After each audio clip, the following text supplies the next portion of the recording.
You know, show business is a funny thing. I've often said this, haven't I? You can be up there, you can be down, all of that sort of stuff. I think my favourite quote really was from the late and brilliant Judy Garland, when she basically said, "You are only as good as your last performance." And as she famously came off stage exhausted after entertaining a sellout crowd at, of course, the Palace in New York, they said, "Judy, you're marvellous." She said, "Yes, but now I've got to do all that again tomorrow night. Can I?" And that is the problem, of course, that you have if you're a major star, a major performer. What's interesting here, though, is this particular star, this particular performer, was literally riding high just a little over a year ago, even performing as the headline act in front of His Majesty the King, King Charles III, and Queen Camilla, in the splendid surroundings of Windsor Castle. A year down the line, things have gone wrong. Who's to blame? Hi, morning, how are you? You all right? Isn't this beautiful here? Yes, we're just by Kensington Palace now. Hope you like it. It's not bad, is it? They've got all these big concerts on though, you know, in the park at the minute. And I don't know about you, I'd need a seat. How do people manage to stand that long? Is it an age? Are you like me? I'd want one of those little portable seats, but then you couldn't see anything because everybody's standing up. Then you can't see anything because everybody's got their phone up, haven't they?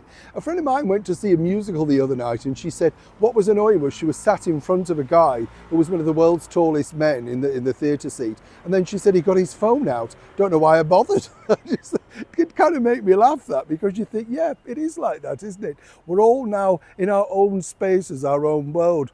Some people might suggest that this is the case now for this former, shall we say, celebrated pop star that had, well, incredible success when you think, but seemingly it's all gone a little bit turtleneck. Let me explain. Katy Perry was the headline act at the Coronation concert, if you remember, alongside the brilliant Lionel Richie and our very own wonderful Take That boys. Now, what I found strange was the fact that she was, of course, the headline act. I told you that apparently Queen Camilla liked the idea of the Rolling Stones, and naturally, of course, His Majesty the King is still a big fan of the wonderful 70s and 80s disco quartet, of course, the 3 Degrees trio, should I say. Apparently his very favourite record from them is a track called Giving Up, Giving In, produced by the German super producer Giorgio Moroder. Yeah, what a track if you haven't checked it out. And according to a very well-placed source, His Majesty the King has a 12-inch red vinyl. Yes, I know, showing off, you see. Do you remember when you bought all of those coloured vinyl, stuff like that? Incredible, isn't it, when you think? Sadly, though, for Katy, a year down the line, she came back with a big comeback. And, you know, her latest track, Woman, apparently has failed to ignite the charts. Now, at 39 years old, she's left stunned, apparently, as to why her fans have moved on. Well, it's interesting, isn't it? Because, you know, she's sort of saying that, you know, her management have made her too friendly, too cosy, and not rocky enough. Now, I would say, I don't know about you, but I just see it totally differently. When you get to a certain age, if you think about it, her big hit was I Kissed a Girl, and that was way back in the early noughties. She's had a good run. And at 39, she may be now looking at more festivals and nostalgia concerts rather than breaking pots as a brand new artist.